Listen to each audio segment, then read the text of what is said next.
Hello, folks.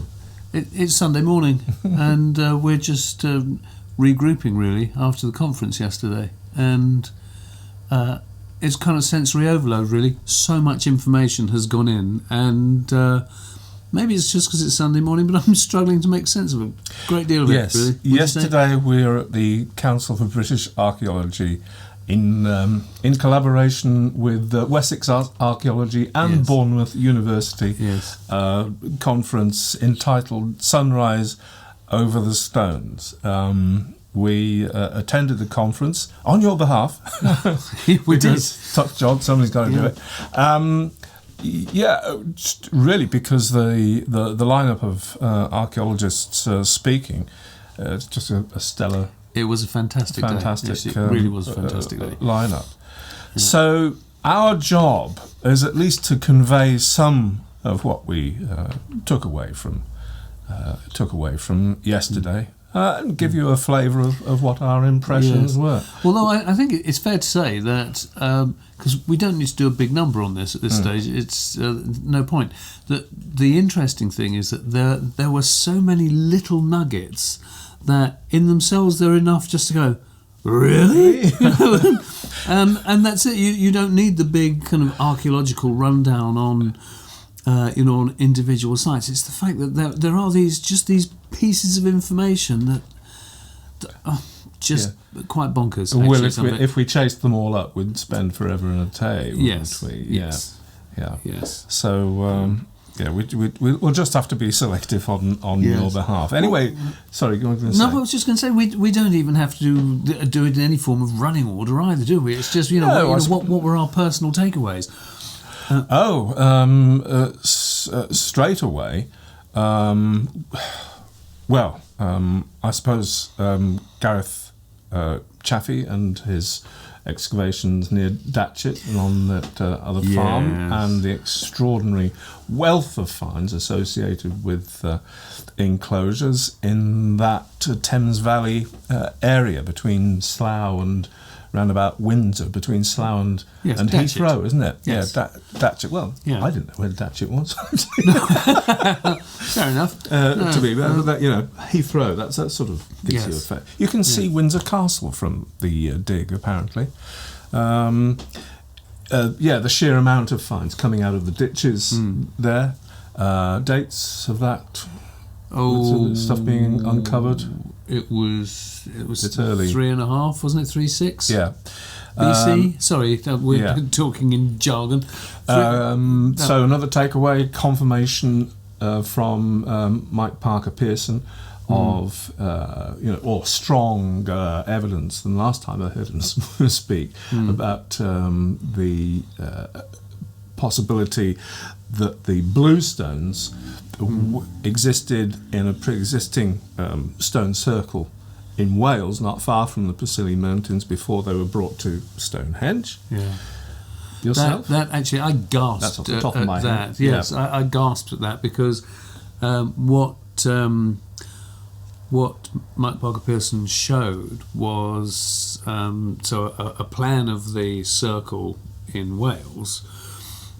Where they dug the trenches and everything else, and then literally superimpose that over Stonehenge. Same thing. It just fits. Yeah.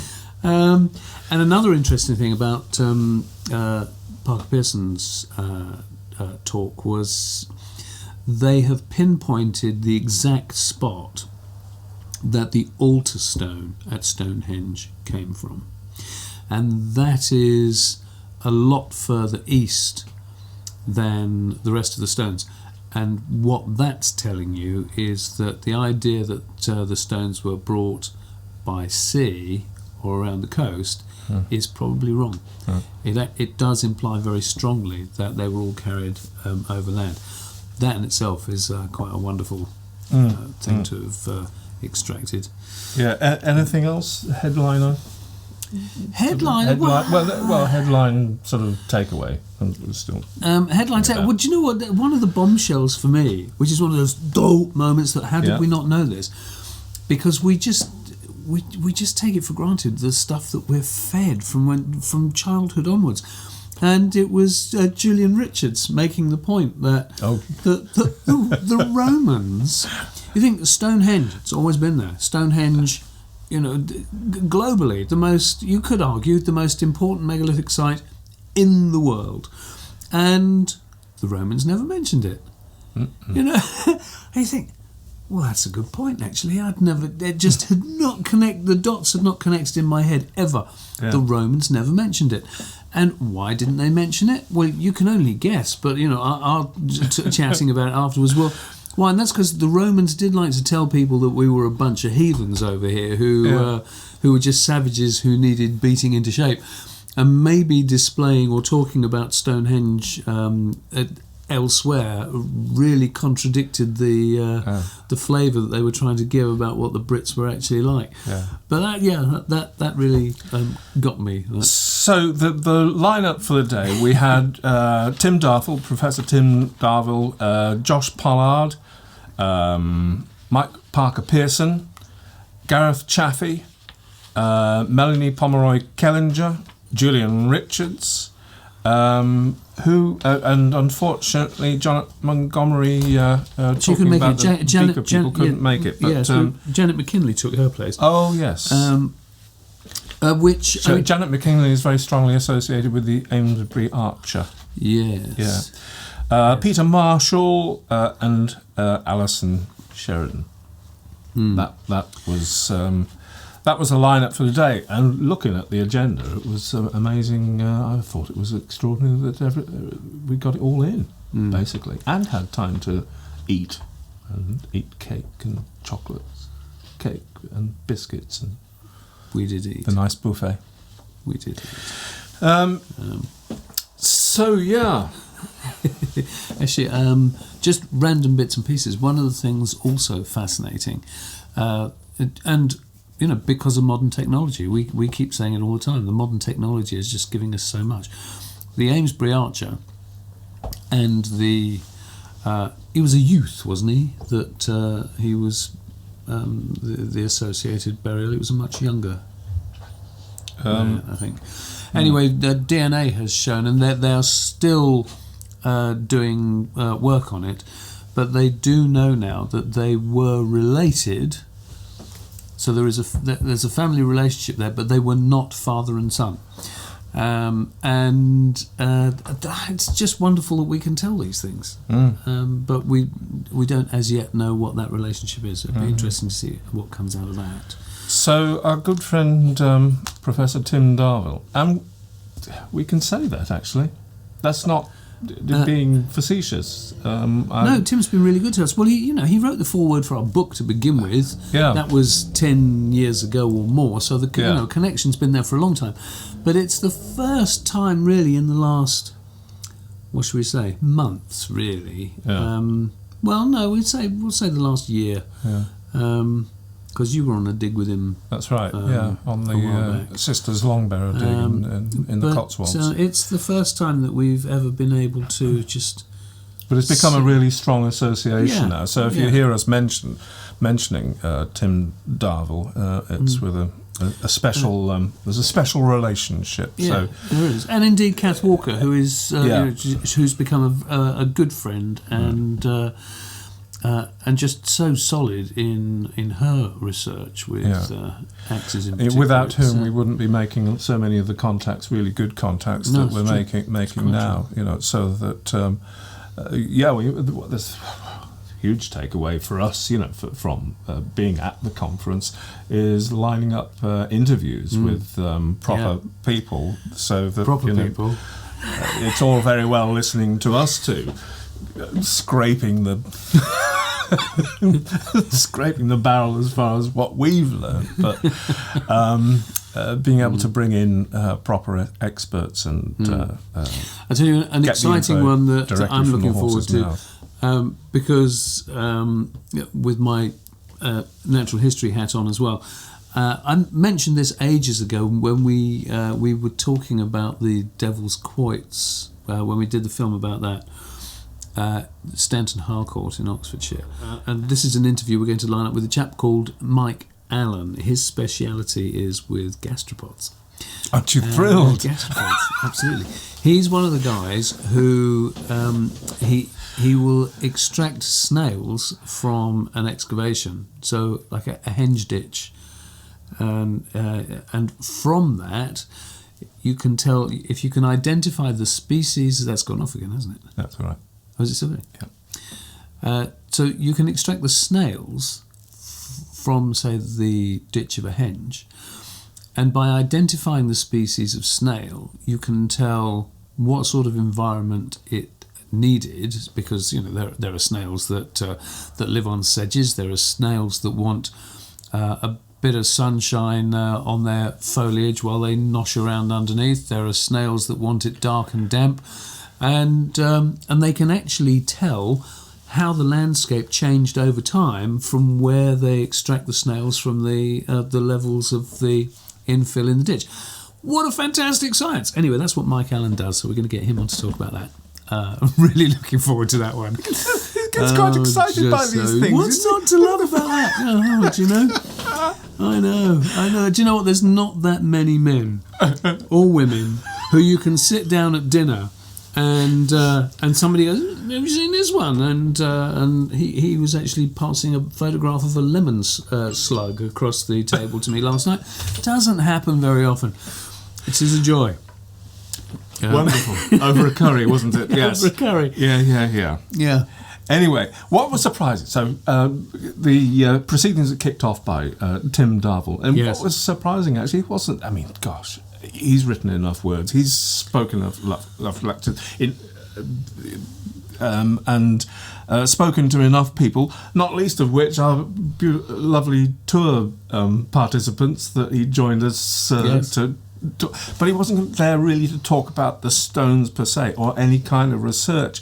He's actually involved with a project helping folk with mental disabilities through connection with ancient sites, Stonehenge and Avebury in particular, working with some clinical psychologists, just enabling them to free themselves up by just having different conversations and enabling them to be creative in that sort of special space that ancient monuments provide, and getting incredible, measurable clinical results from it's doing a remarkable that. thing. I wouldn't have thought experiencing the landscape for mental health. It is a remarkable thing. Actually, I made a note because they published a book. Historic Landscape and Mental Wellbeing. Yeah, the project is called Human Henge. Yes. And I had no idea, actually, that he was involved in anything like that at all. So it was... and that man has achieved mastery, so he can do what he likes now. That's true. Yeah. It's true. But what was inspiring about it for me, in the build-up to what he was saying about it, is reminding folk that Stonehenge may have been a point of pilgrimage, or it may even have been built as a point of pilgrimage. And it has been said by a colleague or two of his, Mike Parker Pearson in particular, that the possibility that Stonehenge may have been a place of healing, so that it acquired a reputation as a pilgrimage centre, much as Lourdes or somewhere like that, or even the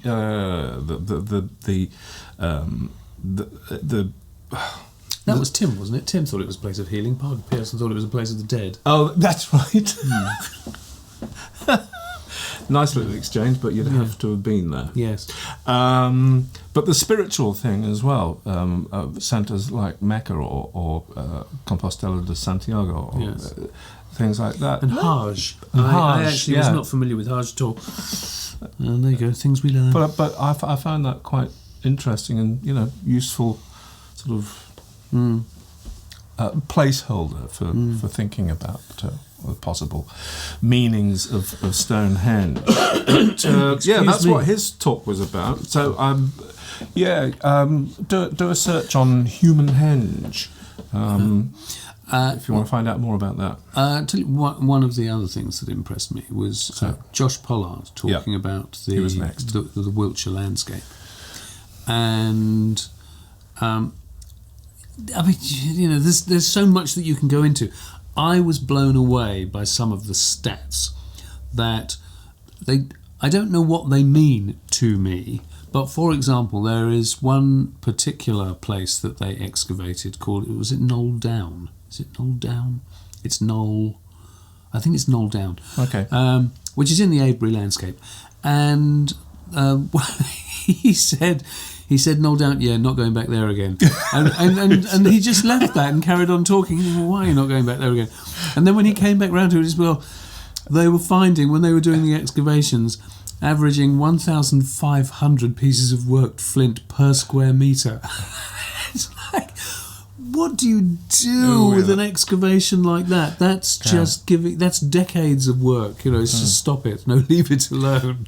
The thrust of Josh Pollard's work, that excavation that you're talking about, though, is trying to explain where the people were that were responsible for building Stonehenge. And as yet, despite the number of finds in the ground of things like flints, etc., there's no unequivocal point to this is where the people were living, which is a bit they're all finding a bit strange. And I got the sense that it was a bit of a sort of blanket exercise, not really that sexy for them, and they were a little bit disappointed with not being able to come up with some kind of conclusion. They refer to it as one of the elephants in the room, don't they? It's just, it doesn't make sense. Where makes you wonder if living? it was a park and ride.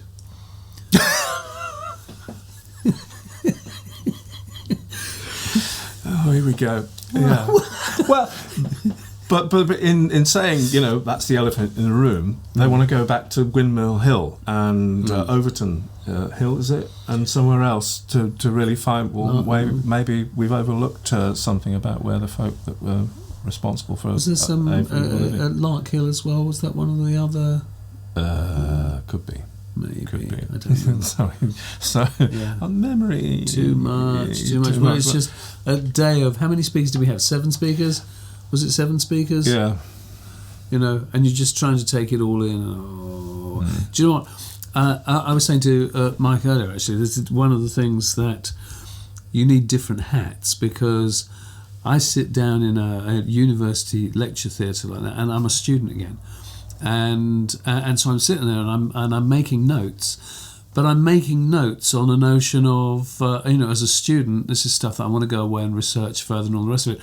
I'm not journalist hat on almost thinking, what do I need to write down so that I can be telling you about it afterwards? It's a completely different sort of headspace. And it was only this morning when I woke up that I thought, ooh. Yes, we must get back in the vein of contextualising our notes and making sure that we know we can actually read what we've written in the morning. The other thing that I got from Josh Pollard was I'd always assumed that there's the palisaded enclosure and other stuff not far from West Kennet, right at the bottom where the avenue, West Kennet Avenue, leads up to the Henge. I'd always assumed that was early Neolithic, but it's not. It's much more towards being contemporary with when the Henge was about, which threw up all kinds of things in my mind, which I don't think it does go into my mind. I think, but it was a complex. What you're looking at, you know, laid out in the ground, a circular enclosure, but you've got radial. Palisades coming out from it, and then circular palisades at the end of those radials. Really fascinating. What were they up to? Site to look at. And it's within sight of West Kennet if you're up that hill, close to the road. Yeah, it's interesting that nothing is specifically said. These are different archaeologists working in different fields or different projects or have you. But what I got from a lot of this is that So how do I want to say this? The point is that so much archaeology is done by academics, written up by academics, and it's stored within university libraries, and it doesn't actually reach the public domain because the public at large, and you can take any of us, for example. Why would we be interested in the excavation report of this particular causewayed enclosure in the middle of nowhere? Generally speaking, people aren't specifically interested. But there is, in the public domain, there is a perceived chronology, and a lot of archaeologists still believe this. There's a chronology of causewayed enclosure, became more sophisticated, became palisaded enclosures, became more sophisticated, became henges. When you actually look at the data that's coming out now, it's not right at all. They all overlapped. They clearly served different functions. And actually, completely aside, we've got the latest edition of Past, which is the newsletter of the Prehistoric Society this morning. And in the back, I just glanced at the back, and there's a photograph of a excavation of a Bronze Age ringwork.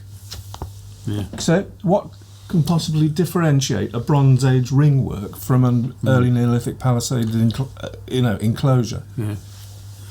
I've never seen the word ringwork used. You could use the word ringwork for do you know what? an enclosure. Hold that thought, because it was... Who said it? Yes, Melanie Pomeroy Kellinger. It was an interesting thing, because you pointing that out, that Melanie Pomeroy Kellinger, when she was talking about it, she was talking about the Bronze Age mounds, burial mounds, all over the Salisbury Plain. There's 2,000 burial mounds in Wiltshire that we know of, and she was talking about the way these show up in whether it's through magnetometry or whatever techniques they're using to find these things, and she commented that some of them were showing up as ring ditches. Now the thing is that when somebody says that, when an archaeologist says these are mounds but they're showing up as ring ditches, so you have to ask the question, well, what's a ring ditch then?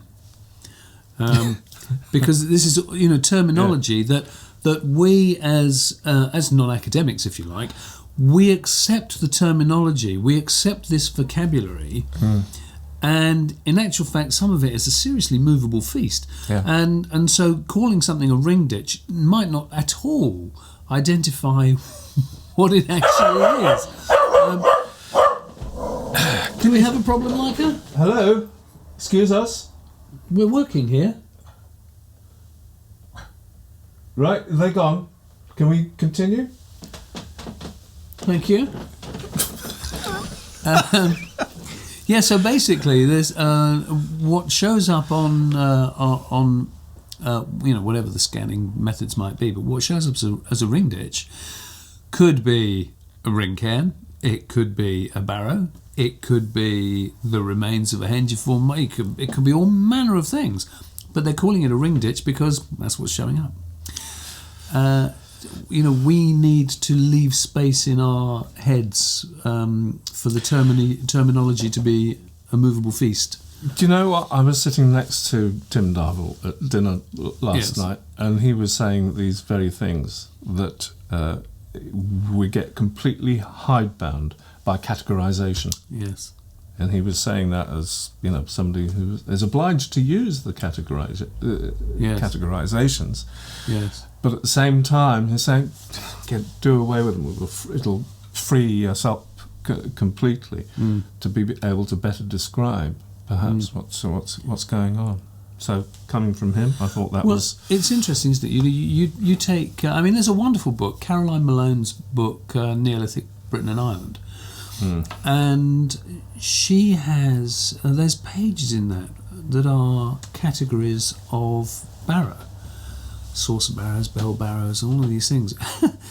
And on that point, Tim making that point that actually these barrows might be all, pretty much exactly the same thing, just in different states of, they've eroded in different ways, they've weathered in different ways. Maybe just because the people who built this one just fancied it slightly different from that one, but the function was absolutely identical. It's just names. I'm astonished. When we started recording this, it didn't quite expect us to be filling out so much. Well, you mean stuff that we remembered? What we've taken away. Well, it's not so much stuff that we've remembered, but what it sparked off in our thought processes. So well, you mean on the plus point? You mean we know more than we think we do?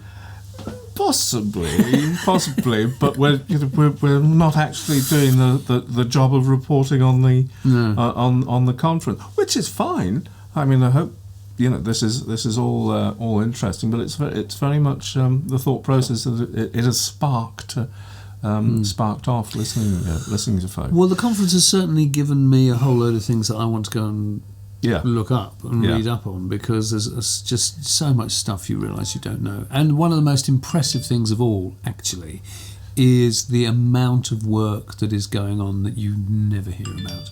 Yeah. You never hear about it at all. It's just relentless excavation work going on all over the place. I mean, you think of the amount of stuff that we saw that is just within the Wessex confines, if you like. So you think, what must be going on all over Britain and Ireland? That was one of the huge takeaways.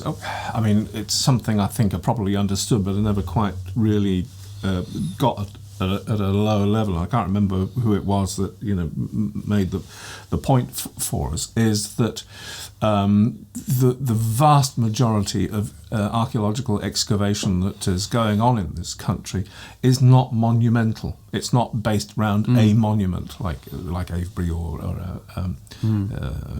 even an obscure stone circle here. That's usually not what inspires or kicks off an excavation. The vast majority of it is on open space, fields that you'd look across and think, well, what's there? And it's usually has to be said kicked off by, as we said before, development of this, that, and the other. But development is major, and actually one of the things that I didn't appreciate until... Sorry about the tinklings. There's too many people who like us on Facebook and Instagram. I don't know if I must have posted something recent. There's too much stuff that you don't hear about. And I only found this out a few days ago. And it was reinforced on information that came out of the conference that there are places where archaeology is being done in association with quarrying, for example. In fact, we talked about something in a podcast about the timber houses that they found up in Yorkshire at a quarry owned by Tarmac. And the thing is that the companies that own the quarries fund the archaeology. And in that case specifically, and I don't know if it's a general thing, but certainly with the Tarmac site, that they're funding it entirely. So there's no public money going into that. Now, that's a major public service. In my view, if a company is actually allowing their work to be slowed down so much because a team of archaeologists are actually taking up their working space and extracting information from the ground, it's a fantastic thing to give back to the community. I think it impressed me. So we are sort of cherry picking a little bit, from here, there, and everywhere, and things that have inspired our thoughts. But going back to people that actually talked, was there anything else from Mike Parker Pearson? Because he was next up after coffee, wasn't he? Apart from, because we reported on Mike Parker Pearson about a year ago. We did. I think, and what he was up to. We've pretty well heard the bulk of that talk before, and it's his thing if Mike Parker Pearson is going to go down for anything in history, apart from all the other work that he's done, it's going to be for his work on identifying precisely where the bluestones came from. Yeah. Yeah, and the biggest shocker for me from Mike's talk was, as I said before, was being able to take that that plan view of the site in Preseli and just put it over Stonehenge, and it's the same thing. They moved the site. Yeah. The fascinating thing about Wan Mon, which is the name of the circle which it is thought that the bluestones may have occupied before they moved, was that it was a known arrangement of stones, but but because there weren't any other stones in the circle in modern times, it took. Essentially, they took the slight curve in the 4 stones that are remaining there, extrapolated the rest of the circle from it, and bingo, they found the holes where the stones should have been. So then that was the first thing, actually establishing that site was a big stone circle. And we're talking about now. It's 110 metres across, so it's now slots into as being the 3rd largest stone circle in the British Isles. Yeah, which is just knocks Sprogga down a bit, doesn't it? And a few of the others. So it's just phenomenal. But also think, if you think from the point of view of any scientist working in the field, but for a field archaeologist to find just an arc and say, well, in that case, if this is correct, then this must be here. And to go ahead and excavate and find that was absolutely bang on, that must have been so exciting. Yeah. But the overlay of that 110 diameter thing and the way it matched with the ring of at Stonehenge. You did. I did. Yes. I wasn't even sitting next to you. I heard you. No. I think that was the main takeaway from Mike Parker Pearson's, wasn't it? Yeah. Moving on. Well, where do you draw the line, really? Gareth Chaffee. Yeah, well, they were all interesting, weren't they? Yeah. Gareth. Hold on, pause. Because I'm trying to remember, Gareth was he the Datchet man? Yes, he was the Datchet man. Yeah. Sorry, just one moment while we consult our notes. A moment. Riding Court Farm and Kingsmead Quarry. Owned by Cemex.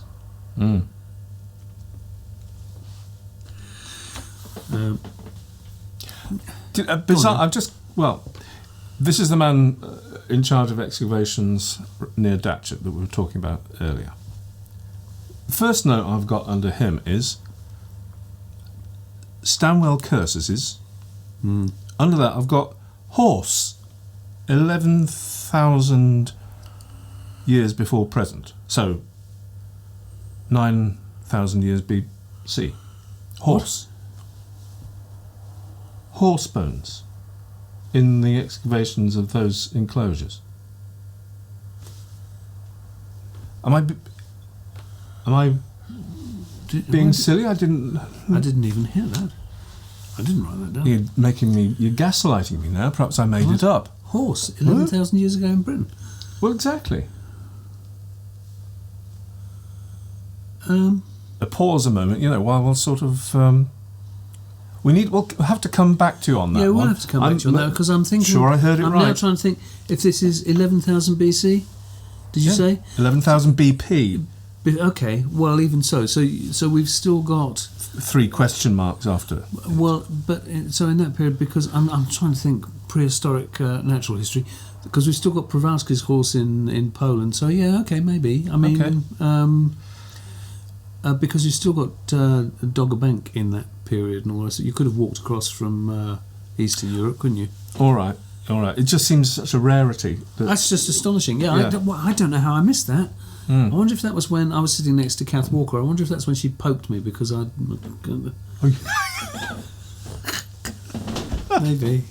Maybe. No, I think that was later in the day. Anyway, I missed that one. I'll tell you, it was another thing. I mean, I've said it already, but Cemex, the company, what does that stand for? I don't know. It's a cement company. Well, you know, it's fair to big up these people. Cemex are the company who own this site that is being excavated, and it's another instance of they are funding that archaeology entirely. There is no public money in that at all. Yeah, I think that's fantastic. Yeah. I mean, for those that don't know, the vast majority of archaeology that is done is commercial archaeology, as we said before, you know, driven by the needs of development and etc. And you know, just because it's commercial archaeology, it's still absolutely down the line. It's done properly. Absolutely properly. There's no skimping. There's. I think it's funny that, you know. Can you imagine? I mean, I think the archaeologists themselves may feel that, you know, sometimes they're under pressure, under a little bit more pressure. Not like Time Team though. You've got to do it in 3 days. But on the other hand, they probably get longer, you know, contiguous timescales in windows in which to do the archaeology, unlike some academically funded, you know, publicly funded archaeology, where the windows are actually very small. They've got really small windows each. Well, it's a good point. I suppose if you're talking about public money, then they're saying, well, you can only do it in July and August each year, and it takes you forever. Whereas if it's property developers, I mean, look at that site in Cornwall. We put it into one of the podcasts where they would just the housing estate is already there. They were just extending the house to add some more houses to it. Extending the estate. I don't know what I just said. They were extending the estate to add houses to it, and uncovered this phenomenal beaker burial. And you can just imagine the site owners just going, "Oh, damn!" And now the archaeologists come in, but the fact that they're under pressure to get the development completed, it means that then goes down the line. They're then going to do everything necessary for the archaeologists to be able to get it done as efficiently as possible. So, but I can't convey to you enough how ridiculous these excavations have been. They're finding Neolithic houses, early Neolithic houses. You know, the square houses, not so many of the round ones, but the square designed ones. 2 parallel rows of 3 posts defining the corners and the middle section where the house 2 rooms. Divided. You can see it was 2 rooms. Every house, 2 rooms, one for the people, one for the animals. Yeah. Well, that's what we think. That's what we think. That makes sense. But the major things are the pits and the enclosed ditches, which is where the good stuff is. I mean, all kinds of good stuff. The most ridiculous amounts of intact, huge shards of pottery. Which of the houses was it where they were just finding ridiculous amounts of stuff in the ditches around one of the houses, wasn't there? I don't know. I can't go back. But, Horton, anyway. Horton. There were 4. Were there 4 houses? And there's Horton 1 and 2. And anyway, I don't actually remember. Irrelevant.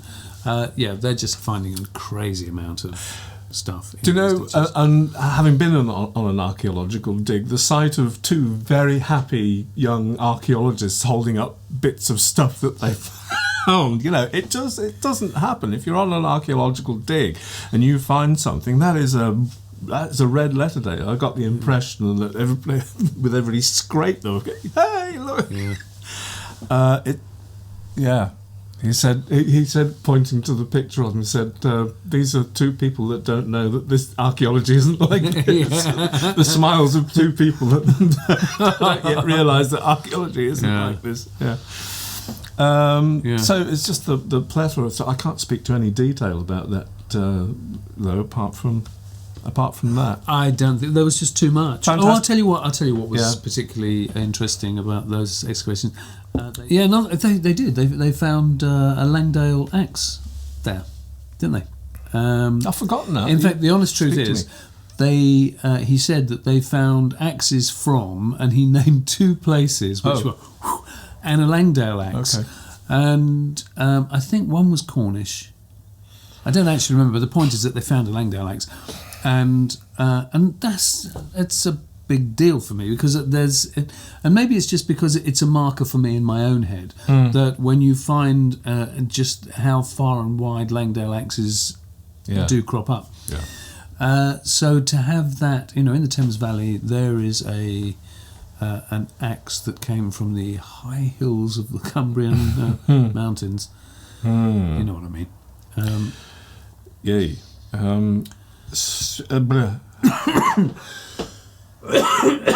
Excuse me. Roasting. They found charcoal evidence of roasting. Okay.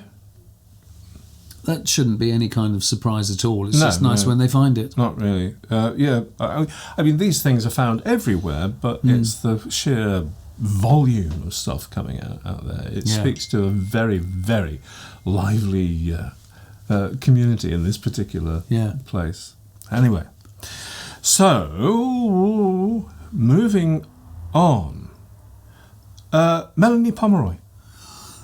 Melanie Pomeroy Killinger. Melanie Pomeroy Killinger. It's quite a What name. Lies Beneath. What Lies Beneath, yes. Well, it's another, it was more of that thing of when you've got... I'll tell you one of the interesting things that Melanie... Oh, I didn't, that was the problem. I didn't make any notes of her. Right. I seem to have passed her by. One of the interesting things that Melanie talked about was, and again this is Wiltshire, they found the double henges. They actually overlap, and the excavations showed over a period of time that they were separate, but over time they were conjoined. So it's like a figure of 8, 2 henges. And so for me that's a clear marker of that's practicality. Stop calling henges temples. You're not going to make 2 temples side by side that over a period of time they encroach more and more upon each other. It's a practical thing. But her talk, really spoke to the colossal amount of archaeology that is going on at the moment. Yes. We're talking here about more excavations being done around Amesbury. Yes. Because of development there, and also up where the military are expanding their personnel accommodations. Do you know what? This is completely going off on one, but you talking about the military, it just made me think. Salisbury Plain is a big military playground. And you think, how much archaeology has got destroyed by those mortars going off when they're just playing their... Well, the whole of the tank training area under there, is it always going to be off limits, you wonder, don't you? Yeah. Yeah. Astonishing. I'd never really thought about it that way. Neither have I. It's only when you said military and we were talking about archaeology. I've forgotten the name of the little town that is north of Stonehenge, little area. It's Lark Hill, isn't it? Lark Hill, sorry. Yeah, it escaped me. And I think, did I say Amesbury? I think it's just below Durrington as well. You did stuff say going on. But again, it's Stonehenge area archaeology going on now, entirely driven by development. That's before you even start talking about the tunnel. Oh my God, did I mention the tunnel? You did mention the tunnel. You did. Nobody mentioned the tunnel yesterday. That was. I was very conscious that nobody mentioned the tunnel yesterday. Yeah. But I talked about that the other day anyway, didn't I? Yeah. I think we don't need to revisit that. I just think they should do it. Yeah. So, Jacqueline McKinley. Again, the takeaways from that were the number of open area excavations that are taking place up and down the land. The thing is, we've talked about what she talked about earlier on. Yeah. So, so that leaves us moving on to Peter Marshall. Peter Marshall talking about carbon dating. Yeah.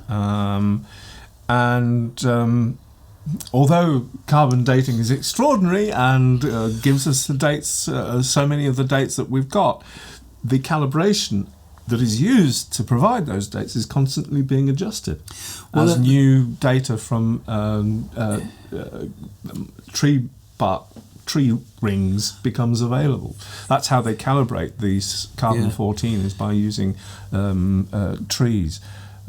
Samples from trees now. Yeah, so they're refining the the range, if you like, is being refined all the time.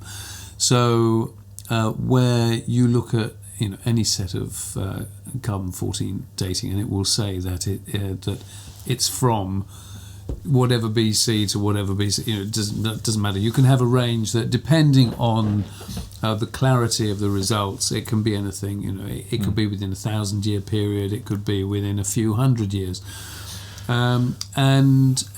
So the original data that you extract, this was the thing that people were talking about. A couple of people asked questions about this afterwards because it was this kind of panic setting in. People where my dates go? Yes. But the reality is that the original data... I think they were actually not so much worried about but the amount of work they were going to have to do going back over there. The original data is solid. That's not what changes. It's the calibration range. So basically, if they come out with a more refined way of calibrating it, then all you have to do is you take your original figures, but you just run them through the new calibration range, and it's just going to make them tighter. Yeah. It seemed to hint that the calibration is at the moment tending to push dates slightly backwards.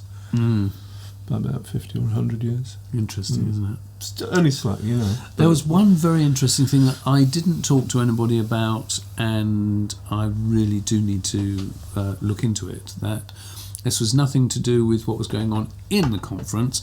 Outside of the conference, in the dining room, there was a whole exhibition area, and there were bookstalls and all sorts of stuff going on. And one of the stands from Wessex Archaeology had a display about some of the excavations that had been done in the region, and there was one instance where they had they'd excavated a cremation burial that was the remains of a bloke, and he had and I don't remember the dates, they're not relevant, but what they said was there was also the burial of a young girl, and they knew that she died within a year of him. And I don't know how you can say that. Now, this is Wessex Archaeology doing a stand, that they're not going to say that lightly. No. But equally, I don't know how you can specify that they died within a year of each other. I have no frame of reference for a technology that allows you to say that so specifically. No. So we need to look into that. Yeah. So although the Peter Marshall talk was essentially technical, he used a particular place to provide an example of the effect in the real world of what the detailed carbon-14 dating and the remodelling of the recalibration, the effects it has in the real world, be able to separate out one layer of an excavation from another. And all I've got as a note here is a note to remind me to say to Rupert, we need to do a special for the good folks out there about Dorchester, because it's a phenomenal collection of monuments. Yeah. I hate using that word. I know, that's why I put that. No, I know you do, and did my rabbit ears. I think that so many of these places that it's not the word that anybody should be using, and yet they insist on it. The Mulberry Rings, I just didn't realise how. I knew, and Mount Pleasant as well. I mean, these places they're just vast. And we're into Superhenge. Yeah. Areas, and so many of them. Yeah. Phenomenal. Yeah. Do you know, over the past few weeks, that has been an astonishing thing that's sort of seemed to be raining down, is on how many more things there are in the ground throughout the whole of the country than we ever dreamed of. Apart from, we think we have making a film about ancient monuments. There's that word again. Yeah. Things visible above the ground, and from a photographic point of view, that it narrows the field rather down a bit. Mm-hmm. But if we're going to talk about how people lived and where they were and what they were doing, the amount of stuff in the ground is just mind-boggling. Speaks to a different level of population, etc., and activity over the years. That's the thing, isn't it? Yeah. Watch this space. We'll do our best. There's a lot coming in at the moment, isn't it? Yeah. Julian Richards, what a guy! I loved his talk. It was just funny. I mean, there's you've got to remember that there's people, these giants, on the public face of archaeology, particularly where you've got people like Julian Richards, you've got Tim Darvill, you've got Mike Parker Pearson, who's never afraid of making himself heard, and these guys have been working together as colleagues. They've been working for 40 years together, and the fairly brutal banter going on was hysterical, absolutely hysterical. But they don't always agree with each other. No. That's the thing. There is not a consensus. Well, we made that point when we made the film about the Rollright Stones. Oh yeah. And we were talking about all those antiquarians who really disagreed with each other quite vehemently. Yeah, they're probably all mates. And that hasn't fundamentally changed. Yeah. In fact, do you know what I was going to jump on? I was going to say, because one of the shockers was Alison Sheridan, who is a hugely respected archaeologist now, and Alison was just brutal in the way she was deriding. Yeah, you guys deriding people that were sitting in the front row. Yeah. You've really gone off on one with that, she said. We're talking about the results of some people in the audience, without being not in the know about, these people get on with each other behind the scenes. It was very funny. Yes. But no, Julian's talk. It was a very personal take on. I think it was very, very, very loosely based around his new book. Stone. What is it? Well, let's be honest. It's a bit like any modern chat show. It is. I have to say, this is an exceptional book. It's dense. The actual format of it. I don't know. It's just. I'd recommend that book to anybody. I actually regret the fact that I didn't buy a copy because. There's only so many books you can pick up at any one time. It's a very, very good book. But like any modern chat show, though, gone are the Michael Parkinson days when people used to come on and have a chat. These days, people are going on and talking about the film they've just made or the book they've just brought out.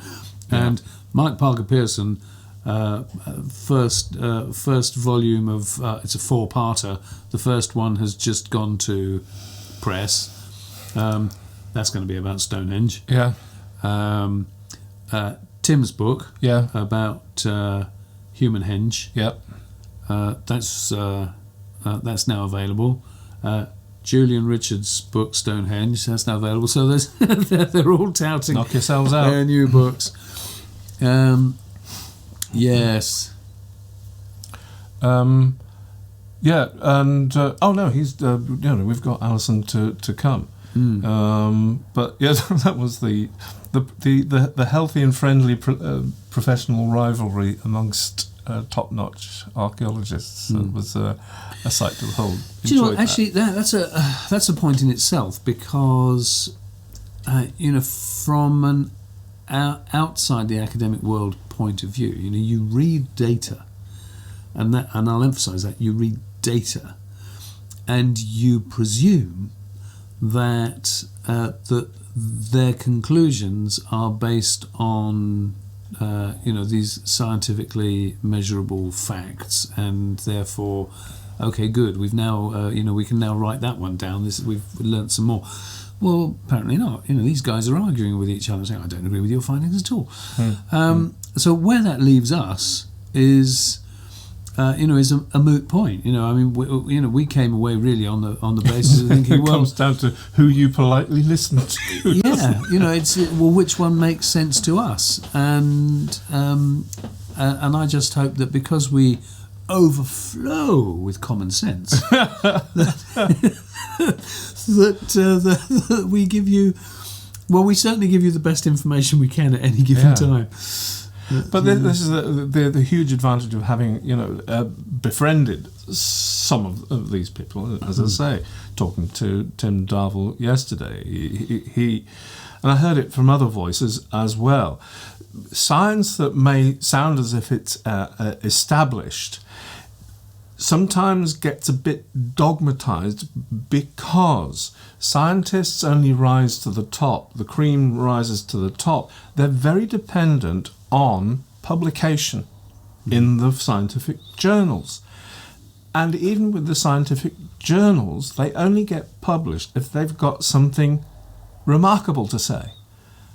And that involves them sometimes in overreach in terms of what they're declaring about their finds. So even though, so there's two levels of elevation of a scientific theory or result. There's one where the scientist may, I use the word advisedly, may have to use a little bit of hyperbole about his findings to get into first rate of publication. And then the bloody journalists get hold of what may have been said and may be actually hidden quite well in a piece of journalistic in a Sailors built Stonehenge. Sailors built Stonehenge. We get. There's another one recent. What was that one that Julian put up about the Germans having built Stonehenge from the Daily Mail from way back? Yes. Achtung. And so these Stonehenge. They called it. That's so bad. It's terrible. Yay. Yeah. So we have to tread carefully. Yeah, we do. And not go off on one with some of the hyperbole that gets put out there. Yeah. Hey ho! On to the end of the day, and Alison Sheridan. She was great. Yeah. Yeah. Alison, actually, Alison really wasn't talking about her true, her favourite areas, was she? Because she's mostly into ceramics. But, on the other hand, it is the study of the ceramics that is at the basis of her formulating her ideas about migrations. She was talking about migrations into Britain from the continent, and with diagrams of how these different waves of migration could possibly have happened. And it depends on how you interpret the data, the excavations and the things that have cropped up in different places. I personally don't know honestly what to make of it. I think it depends on how much weight you can put in the because I think her hypothesis comes from matching ceramic types that have been found in different parts of this country, up and down the land, from east coast of Scotland, even from Ireland, some parts of the western coasts of Britain and the southern coast, and matching them to pottery finds from across the Channel in north-west France and further along east, along the trouble for North me, Sea coast. I don't know if we're going off on one, but the trouble for me with a lot of this is that we know, for example, from other excavations and the way you've been able to extrapolate information from all sorts of sites, that we know that our ancestors were as enthralled by their ancestors as we are. Yeah. So handing down, whatever kind of relic that it was a big thing for them as well. Yeah. So for you to have been able to dig up this pot here, how do we know that they weren't imported as antiques in the first place? But I mean that seriously. You know, the fact that you're digging this up here, but it could already be 500 years old. You know, it's like the Antiques Roadshow of the day. Okay. So did you have this conversation with Alison? No, I didn't. And I do not. If I had been sitting beside her, then I would have done. But the thing is, it's. You know, I make it sound like I'm being glib, but the thing is, it's a very real possibility. But this is the thing: we've got the opportunities now to ask these questions of bringing these great people in, and they're huge brains. Yes. Well, Alison has said that she's up for an interview. Yeah. And Tim is definitely going to come on for an interview. Yeah. Mike Allen, Slugman. And Snailman, he's coming on for an interview. I'm looking forward to that one. I will have you loving slugs and snails by the end of it. What, me or them? Them. You've got a lot of sunlight on you. Oh, I. Yeah. There you go. That's better. No, do you know one of the Alison's talk seemed to me to be a huge appeal for information and collaboration from across the channel, from French archaeologists to that's true. You know, to help nail this question mark about migrations, because the more data we have from the other side of the channel, the more we can match it up with finds on this side. So it's ceramic typology has given her a hypothesis about how migrations occurred into this country, which are a bit at odds with, I think, what tends to be received opinion, and that is that the migrations, the Neolithic package, arrived in Britain on the south coast and resulted, in the Medway tombs eventually. Indeed. And the Whitehorse Stone Longhouse down there. We want to do a thing about Medway because it's an important area. About Medway. That's a digression. But it's very difficult. It's very difficult because there are. In fact, Tim was saying this at dinner last night that there are various places where you read the books, for example, and there is an accepted wisdom about something. But when you dig down, if you'll excuse the pun, that's the word you're looking for. If you dig down, then you find that this is all based on one individual find, one excavation from somewhere, and people have made that a generalisation when it could just be an anomaly anyway. So I think that historically, archaeologists are a lot more cautious probably these days, but with the amount of excavations that were done, in the last century, say, where people made bold statements, we've made the comment many times about the Rollright stones are thought to be the same age as the Cumbrian circles because they match the Cumbrian circles in layout or design. And actually that was said by Aubrey Burl probably 50 years ago, and everybody has just repeated what Aubrey Burl said. It was just one man's idea. Now, it's not to say it's wrong, but it's equally not to say that it's right, and yet everybody says it just because he said it once. So I do think generally we should be cautious about, if something is based on one scant piece of information, then we shouldn't be making bold statements about it at all. Well, I tell you what, I mean, takeaways from yesterday, I think from our point of view, that's a remarkable success. And it's our job now to attend many more conferences. And, indeed. To rub shoulders with the great and the great and the good, and bring back stuff from the front line. I think one of the big ones, certainly for me, is that I was astonished at quite how much stuff is being done just within the Wessex borders, if you like. And so on that basis, the amount of stuff that is going to be happening elsewhere, it means that if we can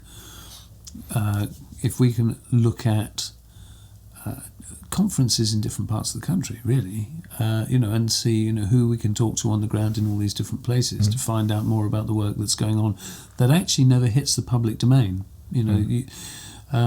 None of us would hear about it. The research goes on, the digs get done, the papers get written, and they sit on university shelves waiting for somebody to want to look them up for another PhD paper or something. But they don't hit the public domain. We don't know about them. And that's a big point that Tim made, actually, early on in the day, that it was basically asking the question, what is archaeology for? We got it that he, as as a public employee, basically, that if the public are paying for this stuff, then they deserve to be able to understand and reap the rewards of and the stories that come out of archaeology without having to do deep digging, which was I kind of felt a little bit heartwarming, because it made me feel that we're doing the right thing at the right time. Trying to provide an interface between we try. The professionals and you, our lovely subscribers and Patreons followers and Facebook followers and all the rest of it. So, do you know what? This we sat down here thinking, 10 minutes is we'll do a quick 10-15 minute précis of what we got from yesterday. Yeah. I hope you're still with us. I need coffee. You probably do too. If you got this far, thank you for listening. I hope there was some nuggets of value in that, and that we conveyed enough of what we took on board yesterday that can be of value to you, and we look forward to the next time. Yes. Basically. Yeah. Yes. We shall keep you informed. All right. So, happy days. See ya. Bye.